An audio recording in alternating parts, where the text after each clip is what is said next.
Jesus. യേശുവിന്റെ നാമം. That is very, very powerful. അത് വളരെ ഏറെ ശക്തിയുള്ളതാണ്. Because we use it many times, we think it is an ordinary name. നമ്മൾ പലപ്പോഴും എപ്പോഴും ആ പേര് വിളിക്കുന്നുണ്ട്, നമ്മൾ വിചാരിക്കും ഇത് സാധാരണ പേര് പോലെ മറ്റൊരു പേരാണെന്ന്. And that is why in the book of Hebrews you will find this name is higher than any other name, higher than any angel, higher than everything.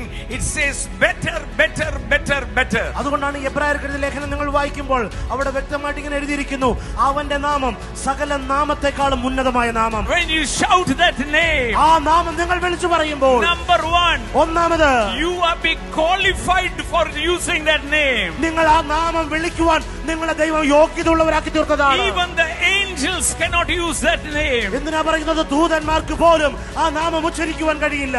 യേശു എന്ന് പറയാൻ ആർക്കും അർഹത കിട്ടില്ലെങ്കിൽ നിങ്ങൾക്കും എനിക്കും ക്രിസ്തു യേശുവിൽ യേശുവേ എന്ന് വിളിക്കുവാൻ ധൈര്യം തന്നിരിക്കുക, സ്വാതന്ത്ര്യം തന്നിരിക്കുക, പ്രാഗൽഭ്യം തന്നിരിക്കുക. വിശ്വസിക്കുന്നവർ യേശുവേ എന്നൊന്ന് വിളിക്കുമ്പോൾ